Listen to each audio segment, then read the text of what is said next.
Hello everyone, welcome to my channel. मेरा नाम है विक्रम गुप्ता। आज के इस वीडियो में हम देखने वाले हैं मैट्रिसेस में मैथमेटिकल इंडक्शन कैसे यूज किया जाता है।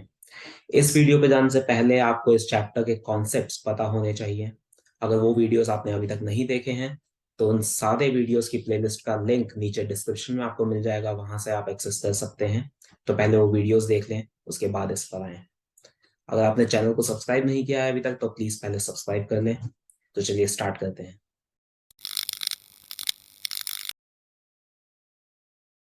तो इंडक्शन का यूज देखने के लिए हम क्वेश्चंस पे जाएंगे डायरेक्टली।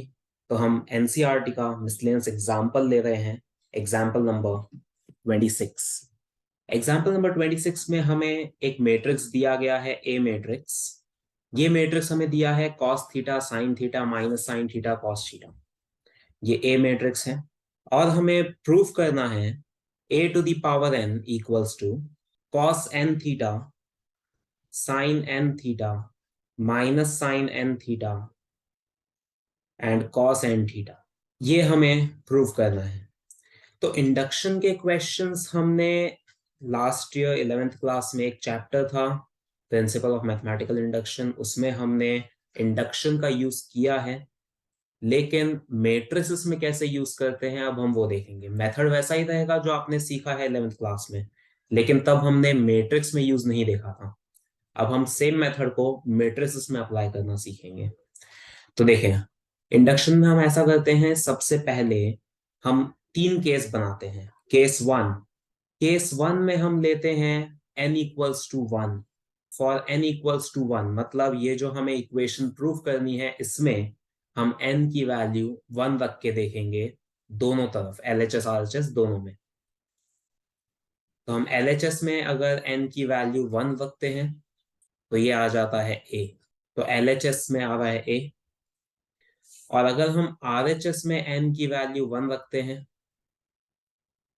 तो यहां हर जगह पर n की जगह पर वन आ जाएगा। तो ये ऐसा हो जाएगा cos theta sine theta minus sine theta cos theta. ये है RHS। तो आप देख सकते हैं ये जो मैट्रिक्स बना है इसको मैं A लिख सकता हूं यहां से, क्योंकि ये गिवन है। ये A मैट्रिक्स गिवन है तो मैं इस मैट्रिक्स को A लिख सकता हूं। n की वैल्यू वन रखने से ये A मैट्रिक्स बन गया। तो यहां आ जाएगा इक्वल्स टू A। तो LHS RHS दोनों इक्वल हो गए। तो इसका मतलब हम ऐसा कह सकते हैं therefore it is true for n equals to one. ये जो इक्वेशन है ये n इक्वल्स टू वन के लिए ट्रू है। ये हमारा पहला केस हुआ। अब हम सेकंड केस लेते हैं। तो इंडक्शन में हमने ऐसा सीखा था कि सेकंड केस में हम n की जगह k रखते हैं और हम ऐसा अज्यूम करते हैं कि n की जगह k रखने से दोनों तरफ अगर हम n की जगह k रख देते हैं तो वो इक्वेशन ट्रू होगी। ये हमारा अजम्पशन होता है। तो हम n की जगह k रखेंगे तो हमारे पास इक्वेशन ऐसी आएगी। पहले हम यहां लिख लेते हैं, let it be true for n equals to k। n equals to k के लिए ये इक्वेशन ट्रू होगी, ऐसा हम अज्यूम कर रहे हैं। तो n की जगह k रखते हैं तो ये इक्वेशन कुछ ऐसी हो जाएगी, a to the power k equals to cos k theta sine k theta minus sine k theta and cos k theta. तो ये आ गई इक्वेशन जिसमें हमने n की जगह k रखा है। ये हमारा अजम्पशन है कि ये ट्रू होगा। अब हम थर्ड केस देखते हैं। अब जो थर्ड केस होता है ये सबसे इंपॉर्टेंट होता है, इसमें हमें प्रूफ करना होता है। देखिए फर्स्ट केस में कुछ भी डिफिकल्ट नहीं था, हमने खाली n की जगह वन रख दिया और दोनों तरफ इक्वल आ गया, LHS RHS इक्वल आ गया। सेकेंड केस में कुछ नहीं था, हमने n की जगह k सब्स्टिट्यूट कर दिया और उसे हमने ट्रू मान लिया। तो मेन थर्ड केस होता है जिसमें हम n की जगह k प्लस वन रखते हैं। तो हम n की वैल्यू k प्लस वन रखेंगे और हम प्रूफ करेंगे कि LHS RHS दोनों इक्वल आएंगे। तो हम LHS में n की वैल्यू वन रखते हैं अगर, तो ऐसा आएगा a to the power k plus one. यहाँ पर LHS में मैंने n की वैल्यू k प्लस वन रख दी है। अब a to the power k plus one को अगर मैं ब्रेक कर देता हूं दो पार्ट्स में तो ये हो जाएगा a to the power k into a। ऐसा लिख सकता हूं मैं इसको। अब हम इसमें सब्स्टिट्यूट कर देंगे ए टू दी पावर के और ए, इन दोनों की वैल्यूज। तो देखें, ए टू दी पावर के की जगह हम यहां से रख सकते हैं इक्वेशन 2 में से, ये रख सकते हैं ये मैट्रिक्स, और ए की जगह पे हम यहां से ये मैट्रिक्स रख सकते हैं इक्वेशन 1 में से। तो हम इन दोनों को सब्स्टिट्यूट कर देंगे केस 3 में। तो ये हमने इन दोनों की वैल्यूज रख दी। अब हम इन दोनों मैट्रिक्स को मल्टीप्लाई कर देते हैं। मैट्रिक्स का मल्टीप्लिकेशन हम ऑलरेडी सीख चुके हैं, वो वीडियो अगर आपने नहीं देखा है तो वो जाकर देख सकते हैं। उसका लिंक आपको ऊपर आई बटन में दिख रहा होगा, वहां से आप उस वीडियो को एक्सेस कर सकते हैं। तो हम इन दोनों को मल्टीप्लाई करते हैं, तो ऐसा कुछ आएगा। यहां से हम फर्स्ट रो लेंगे और यहां से फर्स्ट कॉलम, इसी तरह मल्टीप्लाई किया जाता है। तो ये cos k theta into cos theta, और ये sign k theta into minus sine theta, ऐसा हो जाएगा। इसी तरह से अब हम ये फर्स्ट रो को सेकंड कॉलम से मल्टीप्लाई कर देंगे। तो ये cos k theta into sine theta, और ये sign k theta into cos theta, ये आ गया हमारा सेकंड एलिमेंट। अब हम ये सेकंड रो को मल्टीप्लाई करेंगे फर्स्ट कॉलम के साथ। तो सेकंड रो और फर्स्ट कॉलम, तो minus sine k theta into cos theta and cos k theta into minus sine theta, तो ये हो जाएगा ऐसा। एंड इसी तरह से हम सेकंड रो को सेकंड कॉलम में मल्टीप्लाई करेंगे।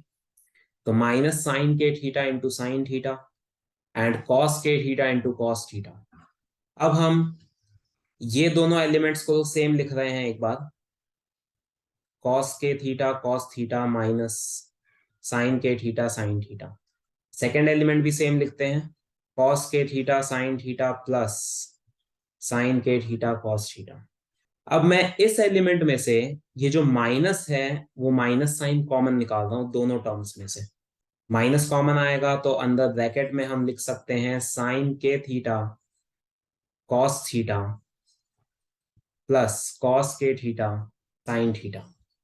और ये वाला जो टर्म है इसमें हम सिर्फ टर्म्स को इंटरचेंज कर रहे हैं। पहले मैं ये वाला टर्म लिख रहा हूं, बाद में ये वाला टर्म लिखूंगा, उससे कोई फर्क नहीं पड़ता। एक ही टर्म में हम इनको आगे पीछे लिख सकते हैं। तो पहले हम लिख लेंगे cos k theta into cos theta, और बाद में लिख लेंगे minus sine k theta into sine theta. तो अब आप लोग देख सकते हैं कि यहाँ पर आइडेंटिटीज फॉर्म हो रही है। ये जो फर्स्ट टर्म है इसमें देखें आइडेंटिटी बन रही है। तो यहां पर आप देख सकते हैं ये cos A cos B minus sign A sine B. यहां पर मैं एक बार आइडेंटिटी लिख रहा हूं, cos A cos B minus sign A sine B, इस तरह की आइडेंटिटी बन रही है। यह आइडेंटिटी हमने सीखा है, ऐसी आइडेंटिटी होती है कॉस ए प्लस बी की, कॉस ए प्लस बी की आइडेंटिटी होती है। तो ये बन गई identity for cos a plus b. तो अब हम इस टर्म को लिख सकते हैं कॉस ए प्लस बी मतलब के थीटा प्लस थीटा। हमारा ए हो जाएगा के थीटा और बी हो जाएगा थीटा। इसी तरह से अब आप सेकेंड टर्म में, ये जो सेकेंड टर्म है इसमें भी देख सकते हैं आइडेंटिटी फॉर्म हो रही है, cos A sine B plus sign A cos B, cos A sine B plus sign A cos B. तो ये वाली आइडेंटिटी होती है साइन ए प्लस बी के लिए, ये साइन ए प्लस बी की आइडेंटिटी बनती है sign A cos B plus cos A sine B. तो इसलिए हम इस टर्म को लिख सकते हैं साइन ए प्लस बी की आइडेंटिटी से sign k theta plus theta. ये हमारा सेकेंड टर्म आ गया। अब थर्ड टर्म देखें, ये बाहर जो माइनस साइन है उसको तो हम सेम लिखेंगे, ये वाला माइनस तो हम सेम वैसे ही रहने देंगे एज इट इज। ब्रैकेट के अंदर जो टर्म्स हैं इस पे ध्यान दें, sign A cos B plus cos A sine B, फिर से ये सेम आइडेंटिटी बन रही है, सेम आइडेंटिटी है sign A cos B plus cos A sine B मतलब साइन ए प्लस बी। तो हम माइनस को एज इट इज रखते हैं और ये हो जाएगा साइन ए प्लस बी का मतलब हो गया के थीटा प्लस थीटा। और इसी तरह से जो फोर्थ टर्म है इसमें भी आप देख सकते हैं cos A cos B minus sign A sine B, तो वापस से ये वाली आइडेंटिटी लग रही है यहाँ पे, कॉस ए प्लस बी। तो ये टर्म हो जाएगा। तो ये हमारे पास चारों टर्म्स आ गए, चार आइडेंटिटीज। चारों टर्म्स में आइडेंटिटीज का यूज करके, आइडेंटिटी हमने दो ही यूज की है इन चारों टर्म्स में, ये दोनों आइडेंटिटीज। तो अब हम इन चारों टर्म्स में से ये जो एंगल है हर टर्म में, इन चारों एंगल में से हम थीटा बाहर ले सकते हैं, कॉमन निकाल सकते हैं थीटा। तो हम थीटा कॉमन निकालेंगे तो ये ऐसा हो जाएगा कॉस के प्लस वन थीटा। थीटा को हमने कॉमन निकाल दिया ब्रैकेट में से। सेम यहां पे होगा साइन के प्लस वन थीटा, इधर भी माइनस साइन के प्लस वन थीटा, और यहां पर कॉस के प्लस वन थीटा। तो आप देख सकते हैं कि हमारा जो आरएचएस है, जो हमें क्वेश्चन के अंदर आरएचएस दिया गया है, यहां पे अगर आप एन की जगह के प्लस वन लिख देते हैं, इन चारों जगह पे एन की जगह के प्लस वन लिख देते हैं, तो हमें यही मिलेगा। तो this is equal to RHS, हम ऐसा कह सकते हैं। तो जब हमने एलएचएस में एन की जगह के प्लस वन रखा, उसको सॉल्व करने पर हमें जो मैट्रिक्स मिल रहा है that is same as RHS में के प्लस वन रखने से जो आएगा। मतलब एलएचएस में के प्लस वन रखने से और आरएचएस में के प्लस वन रखने से सेम आ रहा है, एलएचएस इक्वल टू आरएचएस आ गया। तो यही हम इंडक्शन में करते थे।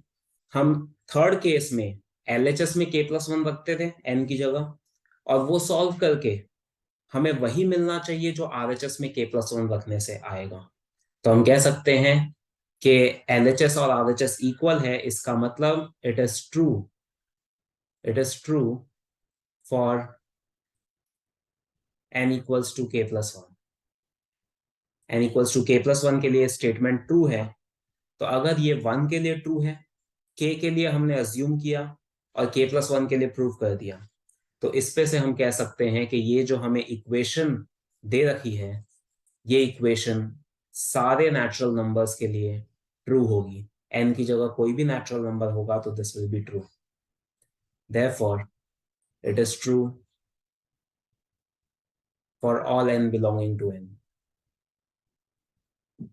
तो इस तरह से हम इंडक्शन का यूज करते हैं मैट्रिसेस के अंदर। वैसे ही यूज करना है जैसे हमने 11th क्लास में सीखा था, बस मैट्रिसेस में उसका एप्लीकेशन करना है। ये नोट कर लें। अब हम एक क्वेश्चन और देखते हैं इसी टाइप का। अब हम एक्सरसाइज का, मिसलेनियस एक्सरसाइज का क्वेश्चन नंबर 1 देखते हैं। इसमें हमें ए मैट्रिक्स दिया गया है, ऐसा मैट्रिक्स है, और हमें ये प्रूफ करना है। ये इक्वेशन हमें प्रूफ करनी है इंडक्शन का यूज करके। तो स्टार्ट करते हैं ये क्वेश्चन। सबसे पहले हम केस 1 n इक्वल्स टू 1 ले लेते हैं। एलएचएस में अगर हम n की जगह 1 रखेंगे तो ये हमें मिलेगा A I plus B A, this is LHS.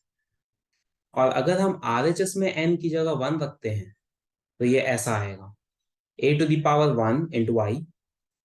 यहां पर 1 into a to the power 0 हो जाएगा, 1 माइनस 1 0 हो जाएगा, इंटू बी ए। तो ये आ गया A I plus A to the power 0 1 हो जाता है, तो इधर बी ए रह जाएगा। तो आप देख सकते हैं एलएचएस और आरएचएस दोनों इक्वल आ गए हैं। अगर ये दोनों इक्वल है तो हम लिख सकते हैं it is true for n equals to 1। तो ये हमने फर्स्ट केस प्रूव कर दिया। अब हम सेकंड केस पे जाते हैं। सेकंड केस में हम अज्यूम करते हैं, ये अभी हमने देखा, तो हम लिखेंगे let it be true for n equals to k. n equals to k के लिए ये जो इक्वेशन है ये ट्रू होगी, ऐसा हम अज्यूम कर रहे हैं। तो हम एलएचएस आरएचएस दोनों में n की जगह k रख देते हैं, ऐसी हो जाएगी इक्वेशन। अब हम थर्ड केस लेते हैं for n equals to k plus one. अब हम n की जगह k प्लस वन रख के प्रूव करेंगे कि ये स्टेटमेंट ट्रू है। तो हम एलएचएस में n की जगह k प्लस वन रख देते हैं, A I plus B A to the power k plus one. अब हम इसको भी ब्रेक कर देते हैं दो पार्ट्स में। इसको हम लिख सकते हैं A I plus B A to the power k into A I plus B A. ये हमने इसको दो पार्ट्स में ब्रेक कर दिया। अब हम इस टर्म की जगह पर सब्स्टिट्यूट कर सकते हैं। यहां से देख सकते हैं आप, ये वाला टर्म और ये वाला टर्म सेम है, तो हम इसकी वैल्यू, ये वाली जो वैल्यू है, ये रख सकते हैं इसकी जगह पे। तो हम यहाँ पर ये पूरी वैल्यू रख देते हैं, तो ये ऐसा आ जाएगा a⁴k into I plus k into a⁴k-1 B A.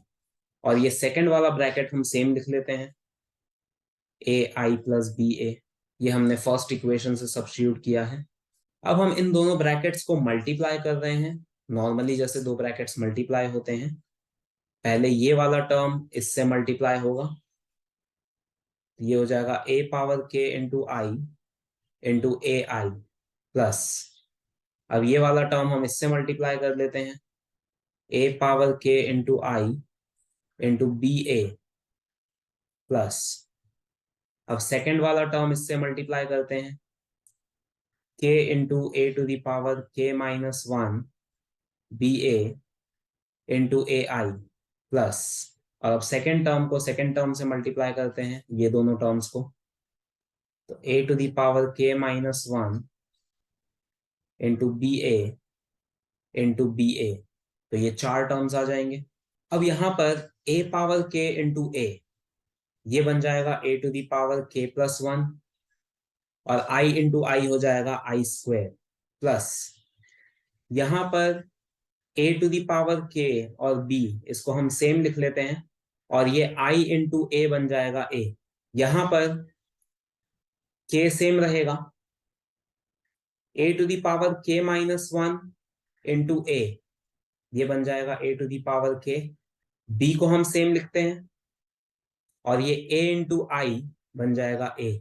और इस टर्म में ये वाला टर्म सेम लिखेंगे हम, a⁴k-1, b इंटू बी बन जाएगा b², और a इंटू ए बन जाएगा a²। अब आप देख सकते हैं i² की वैल्यू तो i ही होती है, a² की वैल्यू हमें निकालनी होगी। क्वेश्चन में हमें a मैट्रिक्स दिया गया है, इसका यूज करके हम a² की वैल्यू निकाल लेते हैं। पहले मैं आपको a² की वैल्यू निकाल के बता देता हूं, उसके बाद हम इस क्वेश्चन को कंटिन्यू करेंगे। देखें, a मैट्रिक्स हमें दिया है इस तरह से, तो अगर हमें a² निकालना है तो हम क्या करेंगे, a टाइम्स a को a में मल्टीप्लाई करेंगे, मतलब ये जो मैट्रिक्स दिया है उसी को हम मल्टीप्लाई कर देंगे खुद के साथ, ये हो गया a इंटू ए। अब ये दोनों मैट्रिक्स हम मल्टीप्लाई कर लेते हैं, मल्टीप्लीकेशन हमने ऑलरेडी सीख लिया है।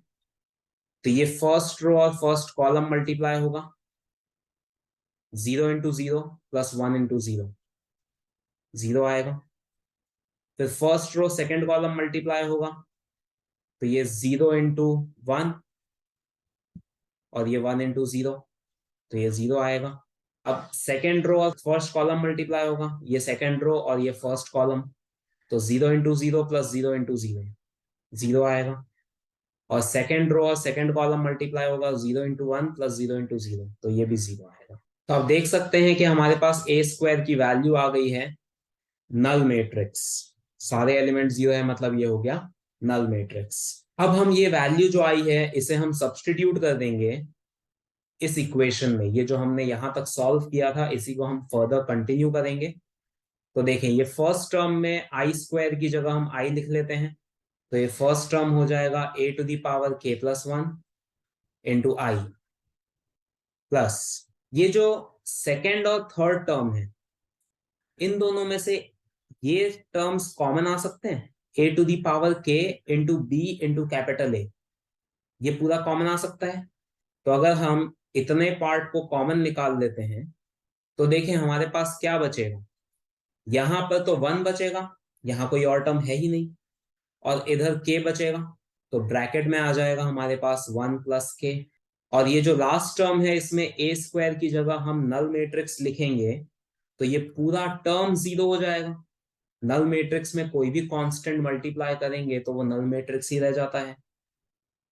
Any number multiplied by null matrix is null matrix, तो इसलिए पूरा टर्म मैं ओ लिख सकता हूं नल मैट्रिक्स। इसमें आप कोई भी नंबर मल्टीप्लाई करो तो वो सेम ही रहेगा, सारे एलिमेंट 0 ही रहेंगे, तो इसलिए ये लास्ट टर्म नल मैट्रिक्स हो जाएगा। अब ये टर्म तो सेम है, और इसको हम k+1 लिख लेते हैं। तो अब अगर आप RHS देखेंगे, जो हमें क्वेश्चन में प्रूव करना था उसका RHS देखते हैं, तो इसमें अगर n की जगह k+1 रखते हैं यहाँ पे, तो यही टर्म आ रहा है, a⁻k+1 इंटू कैपिटल I। और यहाँ पे अगर हम k+1 और यहाँ पे k+1 रखते हैं, तो ये हो जाएगा k+1, और यहाँ a की पावर में k+1 - 1 मतलब k बन जाएगा। तो ये k+1 और ये a की पावर में k आ गया, और ये b इंटू ए तो सेम रहेगा, यहाँ पर है ही b इंटू ए। तो कहने का मतलब है कि यह अगर हम RHS में k+1 रखते हैं n की जगह पे, तो हमें यही टर्म मिल रहा है, इसलिए हम कह सकते हैं this is equal to RHS। तो इसका मतलब हुआ अगर हम LHS में n की जगह k+1 रख रहे हैं, तो वो सॉल्व करके हमें वही मिलेगा जो RHS में k+1 रखने से आ रहा है। तो इसका मतलब हम लिख सकते हैं therefore it is true for n equals to k+1, therefore it is true for all n belongings to n। तो इस तरह से हम इंडक्शन का यूज करके ये प्रूव कर सकते हैं। आज के वीडियो में बस इतना ही। इसमें हमने मैट्रिक्स के क्वेश्चंस किए इंडक्शन का यूज करके। नेक्स्ट वीडियो में हम मिसलेनियस एक्सरसाइज के ही कुछ प्रूविंग के क्वेश्चंस करेंगे जिसमें ज्यादा प्रॉब्लम्स आती हैं। अगर आपने चैनल सब्सक्राइब नहीं किया है तो प्लीज सब्सक्राइब कर लें, और ये वीडियो आपको पसंद आया है तो इसे लाइक और शेयर करें। Thank you.